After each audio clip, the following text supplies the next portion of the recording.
برادران ملت اسلامیہ، ہمیں اور آپ کو نیک لوگوں کے راستے پر چلنے کے لیے پابند کیا گیا۔ جب بھی سرکار غوث اعظم دستگیر، آقا نعمت پیران پیر روشن ضمیر کی بات ہو، یا سلطان الہند معین بے کسا حضرت سرکار معین الدین حسن چشتی سنجری اجمیری حسینی غریب نواز رضی اللہ تعالی عنہ کی بات ہو، یا کسی بھی ولی کی بات ہو، اس کی بات اس لیے کی جاتی ہے تاکہ اس کی سیرت کا خاکہ آپ کی سماعت کی دہلیز پر رکھا جائے۔ یہ کانفرنس اس لیے سجائی جاتی ہے تاکہ لوگوں کے دلوں میں، غریب نواز کے نام کی کانفرنس ہے تو غریب نواز سرکار کی محبت لوگوں کے دلوں میں اور بڑھ جائے، اور محبت بڑھنے کے ساتھ ساتھ سلطان غریب نواز نے جو قربانیاں پیش کی ہیں ان قربانیوں سے سیکھا جائے، اور اپنے لیے اپنی زندگی میں دین کی خاطر قربانیاں پیش کرنے کے جذبات پیدا کیے جائے۔ خواجہ خواجگان نے دین کے لیے وطن چھوڑا ہے تو ہم کم سے کم دین کے لیے اپنا بستر تو چھوڑ سکتے ہیں۔ خواجہ خواجگان نے رشتہ داروں کو چھوڑ کر، قرابت داروں کو چھوڑ کر، وطن کو چھوڑ کر ایران کی زمین سے ہندوستان کی زمین تک کا سفر کیا ہے۔ کیوں سفر فرمایا ہے؟ مال پھول مالا پہننے کے لیے نہیں، پیسہ کمانے کے لیے نہیں، شہرت کمانے کے لیے نہیں، ماں کے پیٹ سے ولی بن کر پیدا ہوئے تھے۔ آپ کی والدہ ماجدہ سرکار بی بی ماہ نور فرماتی ہے، میرا بیٹا معین الدین حسن جب میرے پیٹ میں تھا تو پیٹ کے اندر سے اللہ کی آوازیں آیا کرتی تھی۔ جو ماں کے پیٹ میں اس منزل تک پہنچ چکا ہو وہ پھر سفر کیوں کر رہا ہے؟ وہ کیوں اتنی دور تک کی محنت کر رہا؟ بلکہ تاریخ کے علماء نے لکھا، پاؤں میں چھالے پڑ گئے ہیں، جوتیاں پھٹ گئی ہیں، اللہ اکبر، صعوبتوں کو برداشت کر کے، سفر کی مشکلوں کو برداشت کر کے سرکار غریب نواز ہندوستان کی زمین پر آئے، اور استقبال کے لیے آپ کی طرح کوئی نعرہ لگانے والا نہیں ہے، استقبال کے لیے آپ کی طرح کوئی پھول پھینکنے والا نہیں ہے، استقبال کے لیے آپ کی طرح کوئی خیر مقدم کہنے والا نہیں ہے، بلکہ اگر جانوروں کی جگہ بھی بیٹھے تو لوگوں نے وہاں سے بھی اٹھا دیا۔ آپ نے واقعہ سنا، اونٹوں کی جگہ بھی اگر بیٹھے تو حکومت کے زور پر وہاں سے بھی اٹھا دیا گیا کہ آپ یہاں نہ بیٹھیے۔ اتنی سب کچھ مصیبتوں کو برداشت کرنے کے باوجود بھی خواجہ خواجگان نے صرف ایک کام صاف طور پر، مین طور پر کیا، وہ کام تھا خدا فراموش بندوں کو خدا شناس بنانا۔ جو لوگ خدا کو بھول چکے ہیں ان لوگوں کے دلوں میں خداوند کریم کی توحید کا چراغ جلانا، عبادت خداوندی کی طرف لوگوں کو بلانا، جو اراجکتا پھیل چکی ہے اس کو ختم کر کے انسانیت کی شمع روشن کرنا، جو لوگ رشتوں کو کچھ نہیں سمجھتے ہیں ان کے درمیان رشتوں کی اہمیت کو اجاگر کرنا، جو لوگ اللہ رب العزت کو نہیں مانتے ان کے دلوں میں اللہ رب العزت کو ماننے کی شمع جلانا، جن لوگوں کو زندگی جینے کا سلیقہ نہیں آتا انہیں اسلوب زندگی دینا، یہ سلطان غریب نواز سرکار اس لیے تشریف لائے۔ یہی وجہ ہے کہ آپ حضور غریب نواز کے اقوال پڑھیں گے، کرامتیں تو سرکار غریب نواز کی آج تک جاری اور ساری ہیں۔ آج تک حضور محدث اعظم ہند نے کس خوبصورتی کے ساتھ فرمایا، تمہارے در کی کرامت یہ بارہا دیکھی، غریب آئے یہاں ہو گئے غریب نواز، غریب آئے یہاں ہو گئے غریب نواز۔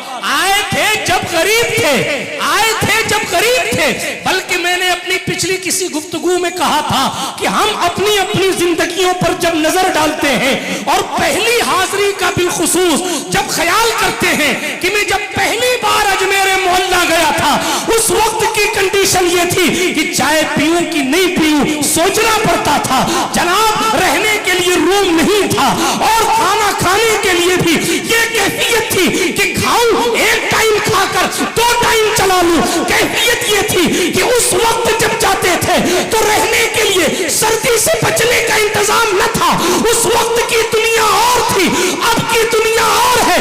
جب پہلی بار خواجہ خواجگان کی دہلیز پر پہنچے تھے 1000 تمنائیں دلوں میں تھی اور رو رو کر اشکوں نے غریب نواز کو حال دل سنایا تھا، اور پھر زندگی ایسی بدلی ہے کہ اب جاتے ہیں تو خود چائے پینے کی کئیوں کو چائے پلانے کا انتظام کر لیتے ہیں، رکنے اور ٹھہرنے کا انتظام کروا دیتے۔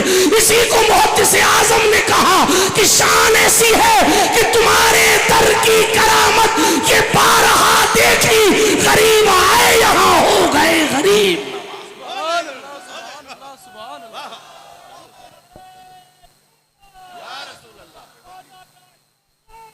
برادران ملت اسلامیہ، سلطان الہند غریب نواز انسانیت سکھانے آئے تھے، اور اگر ہم غریب نواز سرکار سے ان کی زندگی سے کچھ روشنی حاصل نہ کریں تو پھر ہم نے حضور غریب نواز کی محبت کا حق ادا نہیں کیا۔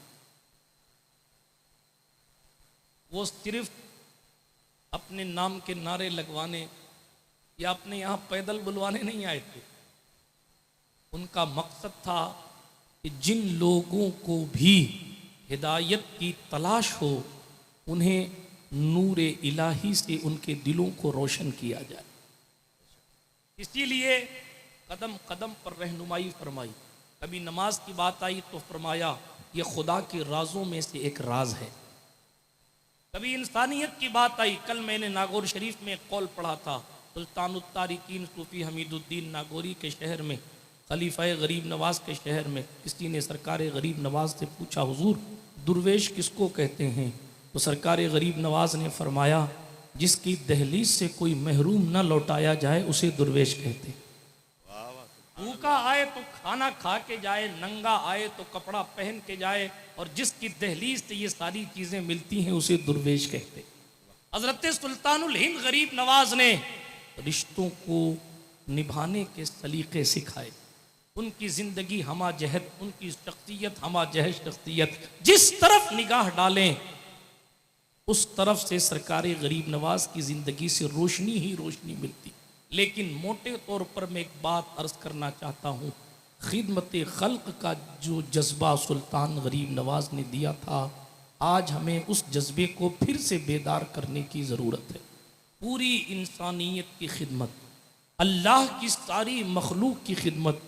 جو لوگ غریب نواز کو گالیاں دیتے تھے خواجہ انہیں بھی لنگر کھلاتے تھے۔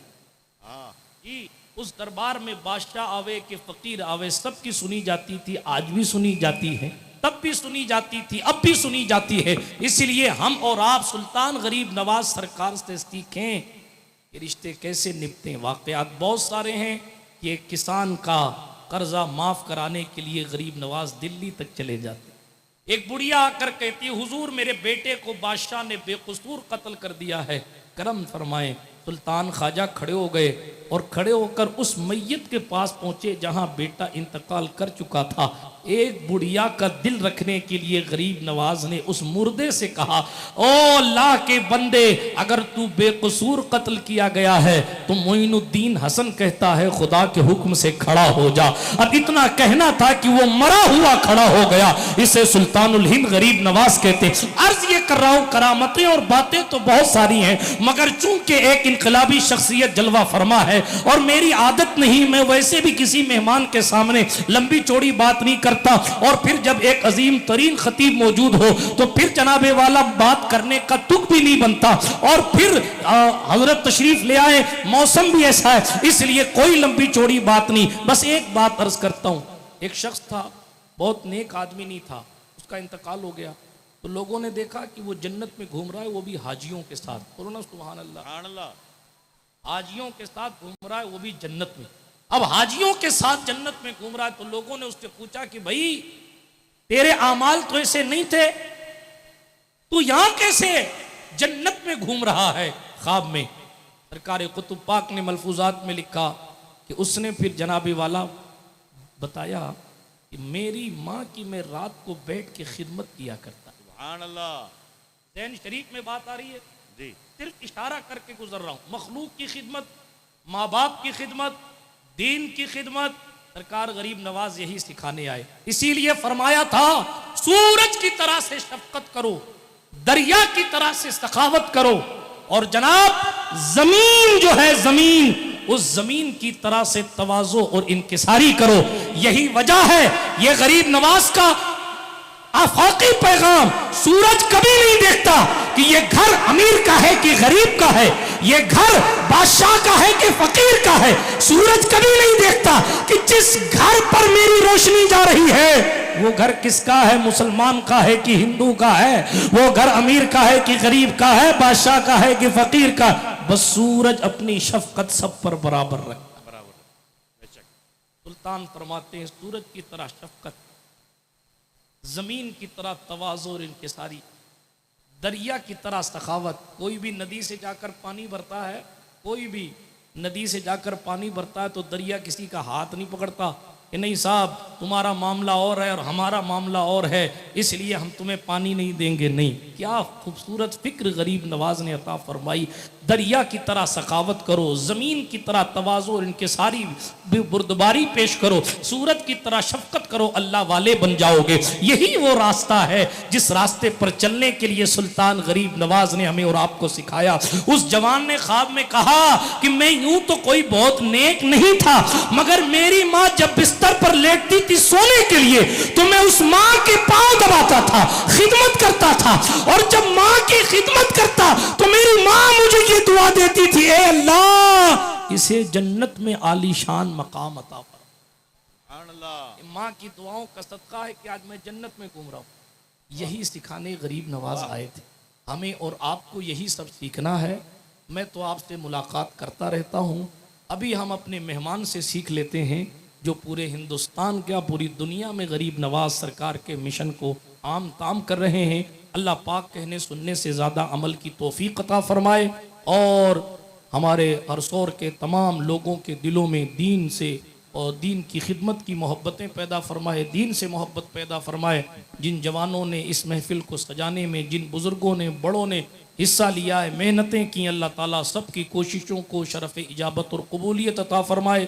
یہاں کے ائمہ مولانا عثمان صاحب اور تمام ائمہ کرام کی جو کئی سالوں کی دیرینہ محنتیں ہیں، اللہ پاک سب کی محنتوں کو شرف قبولیت نصیب فرمائے، اور ہمیں اور آپ کو بار بار مدینہ منورہ کا مسافر بنائے۔ استغفر اللہ تعالی ربی من کل ذنب و اتوب الیہ۔ ماہ مدینہ اپنی تجلی عطا کرے، یہ ڈھلتی چاندنی تو پہر دوپہر کی ہے۔ وآخر دعوانا ان الحمدللہ رب العالمین۔ میں گزارش کروں گا بلبل راجستان محترم شریف پالی صاحب سے دو چند شعر حضرت سلطان غریب نواز کی منقبت کے حوالے سے سنا دیں اور پھر حضرت کا خطاب ہو۔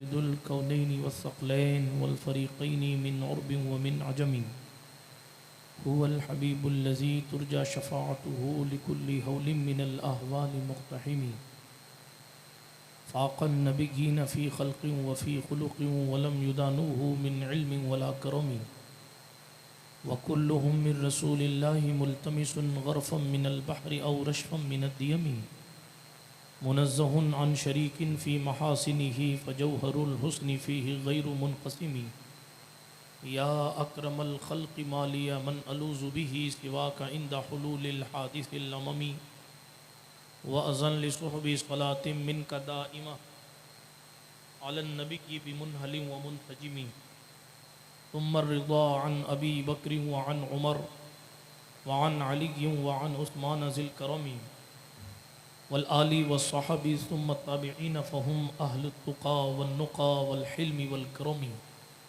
يا ربي بالمصطفى بلغ مقاصدنا واغفر لنا واغفر لنا واغفر لنا ما مضى يا واسع الكرم، واغفر إلهي لكل المسلمين بما يتلون في المسجد الأقصى وفي الحرم، أما بعد۔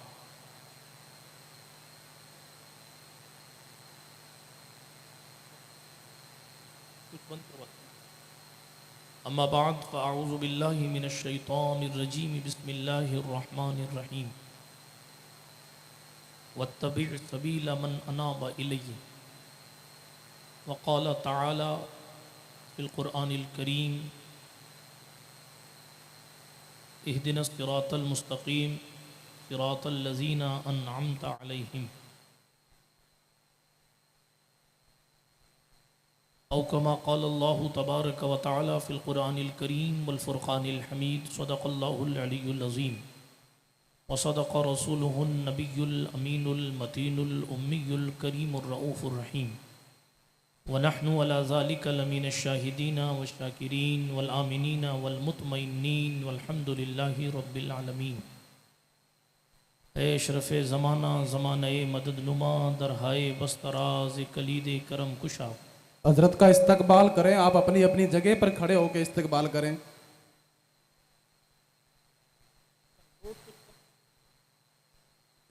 رستے کی طرف کوئی نہ جائے، اپنی اپنی جگہ کھڑے ہو کر محبتوں کا ثبوت دیں آپ لوگ۔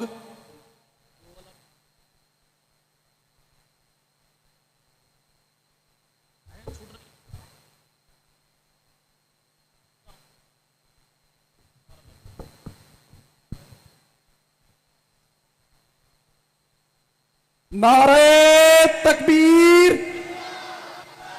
اونچی آواز میں نعرہ تکبیر، نعرہ رسالت، نعرہ رسالت۔ جشن غریب نواز کانفرنس، اونچی آواز میں جشن غریب نواز کانفرنس۔ نعرہ تکبیر، نعرہ رسالت۔ علماء اہل سنت، علماء اہل سنت، مسلک اعلی حضرت، مسلک اعلی حضرت، غلامان اشرف ویلفیئر سوسائٹی، غلامان اشرف ویلفیئر سوسائٹی، حضرت علامہ مولانا سید امین القادری صاحب قبلہ، حضرت علامہ مولانا سید امین القادری صاحب قبلہ۔ نعرہ تکبیر، نعرہ رسالت۔ اب تمامی حضرات آگے آگے آتے رہیں اور راستے کی طرف نہ جائیں، اور نہ ہی حضرت سے انشاءاللہ العزیز آپ حضرت کا جو ہے دیدار کریں۔ کیمرے والوں کو اور بیچاروں کو پریشان نہ کریں، آپ تھوڑا جگہ دیں۔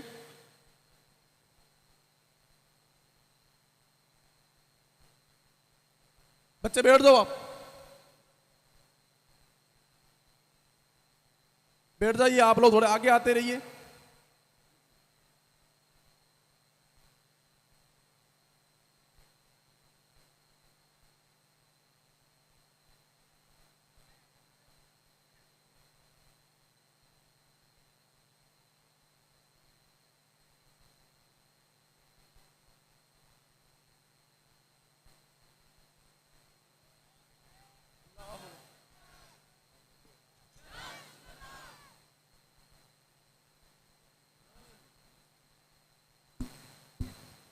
بیٹھے رہیں، آپ بعد میں مصافحہ کریں۔ آپ اے اشرف زمانہ زمانہ مدد نما درہائے بستراز کلید کرم کشا، سرورہ شاہا کریمہ دستگیرہ اشرفہ، حرمت روح پیمبر ایک نظر کنسوئے ماں۔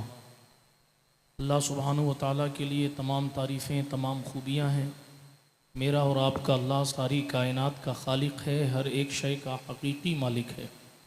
وہ جسے چاہے عزتیں رفعتیں عطا فرمائے، وہ جسے چاہے ہدایت دے، جسے چاہے ولایت دے، جسے چاہے نبوت دے، جسے چاہے رسالت عطا فرمائے۔ ساری کائنات اس کی مرضی کی محتاج ہے، وہ کسی کی مرضی کا محتاج نہیں ہے۔ درود و سلام نبیوں کی معصوم جماعت پر، بالخصوص سید عالم نور مجسم فخر آدم و بنی آدم مالک رقاب سیاح لامکاں انیس بے کساں چارہ ساز دردمنداں رحمت عالمیاں خسرو خوباں سرور لالا رخاں پناہ بے کساں وکیل آسیاں شفیع مجرماں ارواح نافدہ صلی اللہ تعالی علیہ وآلہ وسلم کی ذات اقدس پر جو مقصود کائنات بھی ہیں، باعث تخلیق کائنات بھی۔ آئیے انہی کے دربار گوہر بار ذی وقار میں درود شریف کا نذرانہ پیش فرما لیں۔ اللہم صلی علی سیدنا نبینا مأوانا و ملجانا محمد وعلا آل سیدنا و مولانا محمد صلاة تنجینا بها من جمیع الاحوال والآفات وتغضیلنا بها جمیع الحاجات وتطہرنا بها من جمیع السیئات وترفعنا بها عندك اعلی الدرجات وتبلغنا بها اقصى الغایات من جمیع الخیرات فی الحیاة وبعد الممات انك قریب مجیب الدعوات وانت على كل شيء قدیر۔ تیرا دیار ہے دارالسلام یا خواجہ، تجلیاں ہیں نئی صبح و شام یا خواجہ، نہ فکر میں نہ غم جام تیرے مستوں کو، تیری نگاہ سے چلتا ہے کام یا خواجہ، تیری نگاہ سے چلتا ہے کام یا خواجہ، تیرے گدا ہیں گنہگار و متقی دونوں، برے بھلے پہ تیرا فیض عام یا خواجہ۔ اللہ جل وعلا کا احسان ہے کہ ہم اور آپ اس جشن غریب نواز میں حاضر ہیں۔ اللہ پاک ہماری آپ کی سب کی حاضری کو شرف قبولیت نصیب فرمائے۔ علماء نے اشرف ویلفیئر سوسائٹی ہرسور کے نوجوانوں کو بڑی مبارکبادی پیش کرتا ہوں کہ انہوں نے اس تاریخ ساز عظیم الشان کانفرنس کا انعقاد کیا، اور الحمدللہ ہماری آپ کی اس محفل کے مہمان خصوصی، خطیب خصوصی، اولاد مولا کائنات، خطیب انقلاب حضرت علامہ سید امین القادری صاحب قبلہ ممبر نور شریف پر رونق بار ہو چکے ہیں۔ موسم بھی سرد ہے، اس لیے کوئی لمبی چوڑی گفتگو نہیں، ایک دو باتیں آپ کی سماعت کی دہلیز پر رکھ کر مائک حضرت کی بارگاہ میں پیش کر دیا جائے گا انشاءاللہ۔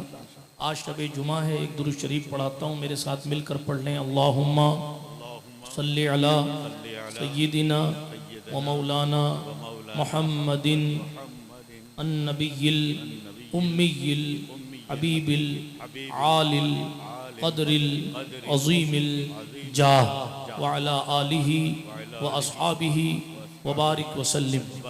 اللہ رب العزت جل وعلا نے قرآن مقدس میں ارشاد فرمایا وَاتَّبِعْ سَبِيلَ مَنْ أَنَابَ إِلَيَّ، اتباع کرو اس راستے کی جو راستہ تمہیں میری طرف لے کر آتا ہے۔ یعنی ہمیں اور آپ کو ایک خاص راستے کے لیے قرآن مقدس نے پابند فرمایا ہے کہ ہم ہر ایک راستے پر نہیں چل سکتے۔ ہمارا راستہ دوسروں کے راستے کی طرح ایسا نہیں ہے کہ ایک گاؤں والے چاہیں تو کہیں اور کسی اور راستے پر چلیں، دوسرے گاؤں کے لوگ چاہیں تو کسی اور راستے پر چلیں، یا ہندوستان والے چاہیں تو کسی اور راستے پر چلیں، عربستان والے چاہیں تو کسی اور راستے پر چلیں۔ نہیں، ایک ہی صف میں کھڑے ہو گئے محمود و ایاز، نہ کوئی بندہ رہا نہ کوئی بندہ نواز، بندہ و صاحب و محتاج و غنی ایک ہوئے، تیری سرکار میں پہنچے تو سبھی ایک ہوئے۔ اسلام کی یہ خوبصورتی ہے کہ پوری دنیا میں جہاں جہاں اسلام ہے وہاں اسلام ایک راستے پر چلنے کا آرڈر جاری کر رہا ہے۔ وہ راستہ کون سا ہے؟ فرمایا اتباع کرو اس راستے کی جو راستہ تمہیں میری طرف لے کر آتا ہے، یعنی جو راستہ اللہ رب العزت کو راضی کرنے کی طرف لے جاتا ہے، جو راستہ اللہ کی رحمت کی طرف لے جاتا ہے، جو راستہ اللہ تبارک و تعالیٰ کی رضا کی طرف لے کر جاتا ہے، اس راستے کی اتباع کرو۔ تو وہ راستہ ملے گا کہاں؟ ہم اور آپ نماز پڑھتے ہیں، سورہ فاتحہ پڑھتے ہیں، سنتے ہیں۔ جو لوگ نماز نہیں پڑھتے روزانہ وہ جمعہ تو پڑھتے ہیں، اور جمعے میں امام صاحب سورہ فاتحہ کی تلاوت کرتے ہیں اور سورہ فاتحہ میں کہتے ہیں اہدنا الصراط المستقیم، اے اللہ ہم کو سیدھے راستے پر چلا۔ پھر کون سا راستہ؟ تو قرآن خود تفسیر کرتا ہے صراط مستقیم کی، صراط الذین انعمت علیہم، ان لوگوں کا راستہ جن پر تو نے انعام فرمایا ہے، ان لوگوں کا راستہ جن پر تو نے انعام فرمایا ہے۔ پھر قرآن مقدس ایک مقام پر انعام یافتہ لوگوں کا بھی تذکرہ کرتا ہے، انعم اللہ علیہم من النبیین والصدیقین والشہداء والصالحین۔ یہ اللہ رب العزت نے انعام پانے والی جماعتوں کا ذکر فرمایا، وہ انبیاء ہیں، صدیق ہیں، شہداء ہیں، صالحین ہیں۔ یعنی ملا جلا کر نتیجہ یہ نکل کر آیا کہ اس راستے پر چلو جو اللہ کے نبیوں کا راستہ ہے، اس راستے پر چلو جو اللہ کے رسولوں کا راستہ ہے، اس راستے پر چلو جو صدیقین کا راستہ ہے، اس راستے پر چلو جو اللہ کی بارگاہ میں شہید ہونے والے شہداء کا راستہ ہے، اس راستے پر چلو جو نیک لوگوں کا راستہ ہے۔ برادران ملت اسلامیہ، ہمیں اور آپ کو نیک لوگوں کے راستے پر چلنے کے لیے پابند کیا گیا۔ جب بھی سرکار غوث اعظم دستگیر آقا نعمت پیران پیر روشن ضمیر کی بات ہو، یا سلطان الہند معین بے کسا حضرت سرکار معین الدین حسن چشتی سنجری اجمیری حسینی غریب نواز رضی اللہ تعالی عنہ کی بات ہو، یا کسی بھی ولی کی بات ہو، اس کی بات اس لیے کی جاتی ہے تاکہ اس کی سیرت کا خاکہ آپ کی سماعت کی دہلیز پر رکھا جائے۔ یہ کانفرنس اس لیے سجائی جاتی ہے تاکہ لوگوں کے دلوں میں غریب نواز کے نام کی کانفرنس ہے تو غریب نواز سرکار کی محبت لوگوں کے دلوں میں اور بڑھ جائے، اور محبت پڑھنے کے ساتھ ساتھ سلطان غریب نواز نے جو قربانیاں پیش کی ہیں ان قربانیوں سے سیکھا جائے اور اپنے لیے اپنی زندگی میں دین کی خاطر قربانیاں پیش کرنے کے جذبات پیدا کیے جائے. خواجہ خواجگان نے دین کے لیے وطن چھوڑا ہے تو ہم کم سے کم دین کے لیے اپنا بستر تو چھوڑ سکتے ہیں. خواجہ خواجگان نے رشتہ داروں کو چھوڑ کر قرابت داروں کو چھوڑ کر وطن کو چھوڑ کر ایران کی زمین سے ہندوستان کی زمین تک کا سفر کیا ہے. کیوں سفر فرمایا ہے؟ مال پھول مالا پہننے کے لیے نہیں, پیسہ کمانے کے لیے نہیں, شہرت کمانے کے لیے نہیں. ماں کے پیٹ سے ولی بن کر پیدا ہوئے تھے. آپ کی والدہ ماجدہ سرکار بی بی ماہ نور فرماتی ہے میرا بیٹا معین الدین حسن جب میرے پیٹ میں تھا تو پیٹ کے اندر سے اللہ کی آوازیں آیا کرتی تھی. جو ماں کے پیٹ میں اس منزل تک پہنچ چکا ہو وہ پھر سفر کیوں کر رہا ہے؟ وہ کیوں اتنی دور تک کی محنت کر رہا؟ بلکہ تاریخ کے علماء نے لکھا پاؤں میں چھالے پڑ گئے ہیں, جوتیاں پھٹ گئی ہیں. اللہ اکبر. صعوبتوں کو برداشت کر کے, سفر کی مشکلوں کو برداشت کر کے سرکار غریب نواز ہندوستان کی زمین پر آئے اور استقبال کے لیے آپ کی طرح کوئی نعرہ لگانے والا نہیں ہے, استقبال کے لیے آپ کی طرح کوئی پھول پھینکنے والا نہیں ہے, استقبال کے لیے آپ کی طرح کوئی خیر مقدم کہنے والا نہیں ہے, بلکہ اگر جانوروں کی جگہ بھی بیٹھے تو لوگوں نے وہاں سے بھی اٹھا دیا. آپ نے واقعہ سنا, اونٹوں کی جگہ بھی اگر بیٹھے تو حکومت کے زور پر وہاں سے بھی اٹھا دیا گیا کہ آپ یہاں نہ بیٹھیے. اتنی سب کچھ مصیبتوں کو برداشت کرنے کے باوجود بھی خواجہ خواجگان نے صرف ایک کام صاف طور پر مین طور پر کیا, وہ کام تھا خدا فراموش بندوں کو خدا شناس بنانا. جو لوگ خدا کو بھول چکے ہیں ان لوگوں کے دلوں میں خداوند کریم کی توحید کا چراغ جلانا, عبادت خداوندی کی طرف لوگوں کو بلانا, جو اراجکتا پھیل چکی ہے اس کو ختم کر کے انسانیت کی شمع روشن کرنا, جو لوگ رشتوں کو کچھ نہیں سمجھتے ہیں ان کے درمیان رشتوں کی اہمیت کو اجاگر کرنا, جو لوگ اللہ رب العزت کو نہیں مانتے ان کے دلوں میں اللہ رب العزت کو ماننے کی شمع جلانا, جن لوگوں کو زندگی جینے کا سلیقہ نہیں آتا انہیں اسلوب زندگی دینا. یہ سلطان غریب نواز سرکار اس لیے تشریف لائے. یہی وجہ ہے کہ آپ حضور غریب نواز کے اقوال پڑھیں گے. کرامتیں تو سرکار غریب نواز کی آج تک جاری اور ساری ہیں. آج تک حضور محدث اعظم ہند نے کس خوبصورتی کے ساتھ فرمایا تمہارے در کی کرامت یہ بارہا دیکھی, غریب آئے یہاں ہو گئے غریب نواز. غریب آئے یہاں ہو گئے غریب نواز. آئے تھے جب غریب تھے, آئے تھے جب غریب تھے. بلکہ میں نے اپنی پچھلی کسی گفتگو میں کہا تھا کہ ہم اپنی زندگیوں پر جب نظر ڈالتے ہیں اور پہلی حاضری کا بالخصوص جب خیال کرتے ہیں کہ میں جب پہلی بار اجمیر محلہ گیا تھا اس وقت کی کنڈیشن یہ تھی کہ چائے پیوں کہ نہیں پیوں سوچنا پڑتا تھا, جناب رہنے کے لیے روم نہیں تھا اور کھانا کھانے کے لیے بھی یہ کیفیت تھی کہ کھاؤں ایک ٹائم کھا کر 2 ٹائم چلا لوں. کیفیت یہ تھی کہ اس وقت جب جاتے تھے تو رہنے کے لیے سردی سے بچنے کا انتظام نہ تھا. اس وقت کی دنیا اور تھی, اب کی دنیا اور ہے. جب پہلی بار خواجہ خواجگان کی دہلیز پر پہنچے تھے 1000 تمنائیں دلوں میں تھی اور رو رو کر اشکوں نے غریب نواز کو حال دل سنایا تھا. اور پھر زندگی ایسی بدلی ہے کہ اب جاتے ہیں تو خود چائے پینے کی شان کیا کئیوں کو چائے پلانے کا انتظام کر لیتے ہیں, رکنے اور ٹھہرنے کا انتظام کروا دیتے. اسی کو محدث اعظم نے کہا کہ شان ایسی ہے کہ تمہارے در کی کرامت یہ بارہا دیکھی, غریب آئے یہاں ہو گئے غریب.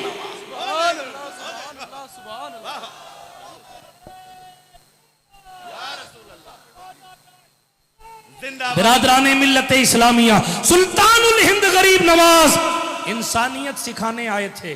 اور اگر ہم غریب نواز سرکار سے ان کی زندگی سے کچھ روشنی حاصل نہ کریں تو پھر ہم نے حضور غریب نواز کی محبت کا حق ادا نہیں کیا. وہ صرف اپنے نام کے نعرے لگوانے یا اپنے یہاں پیدل بلوانے نہیں آئے تھے.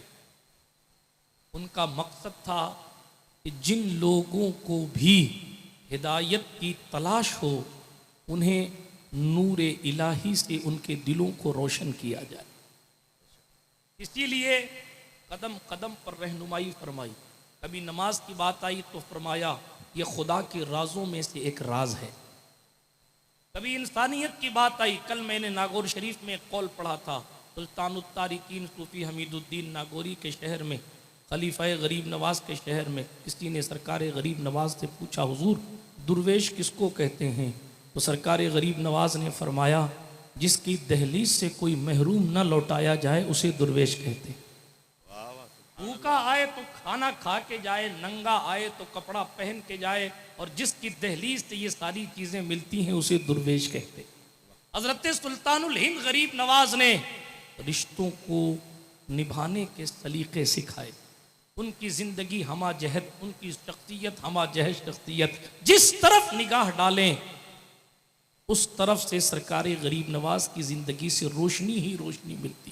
لیکن موٹے طور پر میں ایک بات عرض کرنا چاہتا ہوں، خدمت خلق کا جو جذبہ سلطان غریب نواز نے دیا تھا، آج ہمیں اس جذبے کو پھر سے بیدار کرنے کی ضرورت ہے.